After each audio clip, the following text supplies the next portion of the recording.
Welcome back to the Women of War podcast. Today, one of the listeners actually suggested this wonderful lady, and I cannot wait to get into it. So I hope y'all enjoy. Hey everyone, and welcome to the Women of War podcast, where we dive into the untold stories of women's bravery, struggles, and resilience in the midst of conflict. I'm your host, Megan, and together we'll explore the powerful narratives of women who've stood on the front lines, those who have been caught in the crossfires, and the lasting impact war has had on their lives. From ancient warriors to modern day heroes, we'll uncover the roles women have played in shaping history throughout war and peace. So grab your headphones and let's embark on this journey to hear the voices of women who fought battles both seen and unseen. Get ready for an eye-opening experience on the Women of War podcast. Today's episode is about Mileva Marić. Yes, I did have to Google how to pronounce her name.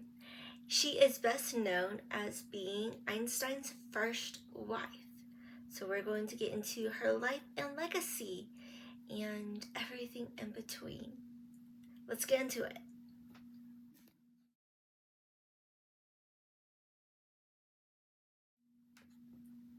We're going to get started with her early life and education. Mileva Marić was born on December 19, 1875 in Siberia, then part of the Austro-Hungarian Empire. Her parents, Milos and Maria, belonged to a well-off Siberian family that valued education. From a young age, Marić displayed a remarkable aptitude for mathematics and science, fields that were largely inaccessible to women at the time. Her father supported her education, and she attended the prestigious Royal Siberian Grammar School in Sabak. She then moved to Zagreb, where she was the only female student in her class.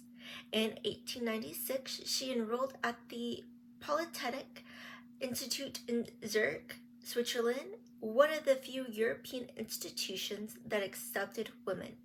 There she studied physics and mathematics and became the second woman to complete a full program of study at the institution. Meeting Einstein. It was at the Polytechnic Institute that Marić met Albert Einstein. Both were passionate about physics and shared many intellectual interests. They studied together, and their relationship quickly grew from academic collaboration to a deep personal connection. In 1903, after a long and hard courtship, they married. Their union was marked by both intellectual partnership and personal challenges. Marić's academic career, which had been promising, took a backseat as she faced the societal expectations of being a wife and mother. They had a daughter, Azrael, in 1902, whose fate remains largely unknown. It is believed that either she died in infancy or was given up for adoption. They later had two sons, Hans Albert and Edward. Her contributions to Einstein's work. One of the most contentious aspects of Marić's legacy is the extent of her contributions to Einstein's work. Some historians argue that Marić played a significant role in developing Einstein's early theories, particularly in the special theory of relativity. The view is partly supported by correspondence between the two, in which Einstein refers to their work as collaborative. For instance, in one letter to Marić, Einstein writes, "How happy and proud I will be when the two of us together will have brought our work on relative motion a victorious conclusion." While there is no definite proof of her direct contributions to Einstein's published papers, some scholars believe that her influence is understated. The debate over her role highlights the broader issue of recognizing women's contributions in a male-dominated academic world. Some of her personal struggles and the divorce. Marić's life with Einstein was fraught with difficulties. The demands of raising a family, coupled with the loss of their daughter, took a toll on her mental health and academic ambitions. Additionally, Einstein's growing fame and his extramarital affairs strained their marriage. In 1914, the couple separated, and 5 years later, they divorced. As a part of the divorce settlement, Einstein agreed to give Marić the money from any future Nobel Prizes he might win. When he received the Nobel Prize in Physics in 1921, he honored this agreement. Marić used the funds to care for their sons and cover medical expenses for their younger son, Edward, who suffered from schizophrenia. Later years and legacy. After the divorce, Marić lived in Zurich, where she led a relatively quiet life focused on her sons and their well-being.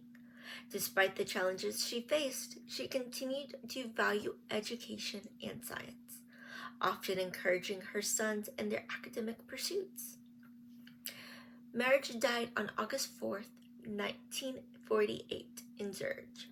Her legacy, however, has seen a resurgence in recent years as historians and scientists re-examine her life and contributions. The rediscovery of her letters and documents has fueled the interest in her story, leading to a more nuanced understanding of her role in the history of science. Mileva Marić's life is a testament to the challenges and contributions of women in science during a time when their efforts were often overlooked or minimized. While the full extent of her contributions to Einstein's work may never be known, her story highlights the importance of recognition and reevaluating the roles of women in history of science. Marić's intellectual partnership with Einstein, her perseverance in the face of personal and professional challenges, and her enduring legacy as a scientist and mother makes her a figure worth a study and admiration. My thoughts. I really think Marić's whole life is completely interesting. For one, she's one of the few women in that time that actually successfully completed her education in math and science. And she had the backing of her family and of her father, which even if a woman did go to school, that was rarely the case that she had the support of family. And then meeting Einstein, I feel like is not the most significant aspect of her life. I feel that's just how we recognize her, is the man that she was connected to, not actually for her actual contributions to science and physics. She, in her own right, was a scientist, and I think that definitely does get pushed away because she was a wife and mother. Not to take away her role as a wife and mother, because she took that extremely seriously, and she was there for her boys and helped them and encouraged them and took care of them without the support and security of a husband after her and Einstein got divorced. So she is definitely a very strong female that could have contributed to so much of what we now take for granted on a daily basis because of that math. I'm really guessing that she did have a lot more than what we actually give her credit for in Einstein's work. Here are some of her accomplishments in science: the theory of Browning's motion, the photon theory of light, and the theory of relativity. So all of those are big, significant contributions to science. So every time we see a light, she's behind part of the science and math that helps explain that to us and that we use in a daily basis, if we recognize that or not. And the theory of relativity and motion, anything that moves, she's behind part of that science and math. She has contributed so much to our daily lives that we don't give her credit for. And I really hope that with this podcast and this episode, that some of these women's voices in our history get what they deserve in respect and acknowledgement, because they did not get that in their time. And so I'm hoping to bring that in our time to help us collectively be better humans. So until next time, I hope you enjoyed. Bye. This is Megan signing off with Women of War podcast. Don't forget to like, love, subscribe, comment, all those things. It really does help the podcast grow, and I would greatly appreciate it. Thank y'all.